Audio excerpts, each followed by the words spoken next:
Құрамында 0,7 моль бөлінген литр сірке қышқылы және 1,2 моль бөлінген литр натрий ацетаты бар қышқылдық буферлік ерітіндінің pH мәні қандай? Сірке қышқылының диссоциациялану теңдеуі мен оның диссоциация константасының өрнегі мынадай. Натрий ацетаты натрий мен ацетат иондарына толықтай диссоциацияланады. Натрий тұзының диссоциациясы кезінде ацетат иондарының концентрациясы қышқылдың диссоциациясы кезіндегі осы иондардың концентрациясынан артық болады. Ацетат иондарының артық мөлшері тепе-теңдікті солға қарай ығыстырады. Сондықтан, сірке қышқылының тепе-теңдік концентрациясы қышқылдың малярлығына тең деп санауға болады. Бір жағынан қышқылдың өте көп мөлшердегі диссоциацияланбаған молекулалары ацетат иондарының гидролизін болдырмайды. Нәтижесінде ацетат иондарының тепе-теңдік концентрациясы тұздың малярлығына тең болады.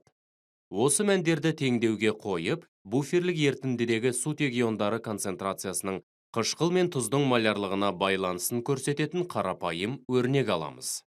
Бұл өрнекті ерітіндінің pH-ын анықтау үшін қолдана аламыз. Біздің мысалымызда қышқылдық буферлік ерітіндідегі қышқылдың малярлығы 0,7 моль бөлінген литр, ал тұздың малярлығы 1,2 моль бөлінген литр.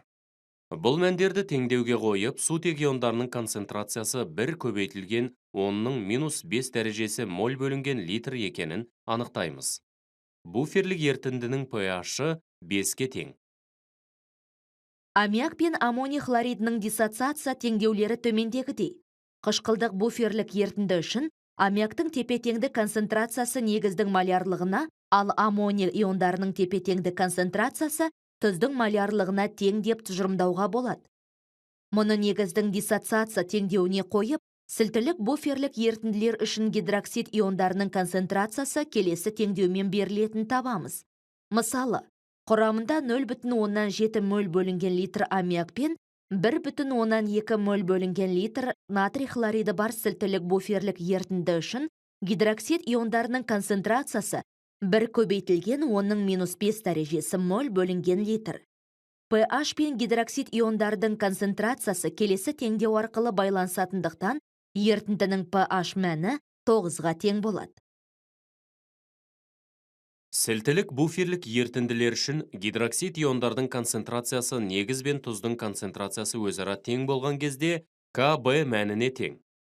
Бұл жағдайда ерітінділердің pH мәні 14-P-Kb-ға тең болады. Сілтілік буферлік ерітінділер pH мәні 14-P-Kb плюс-1 диапазонында ең тиімді болады.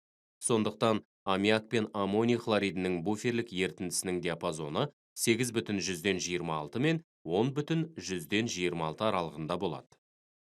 Қышқылдық буферлік ерітіндідегі сутек иондарының концентрациясын көрсететін өрнекті қарастырайық.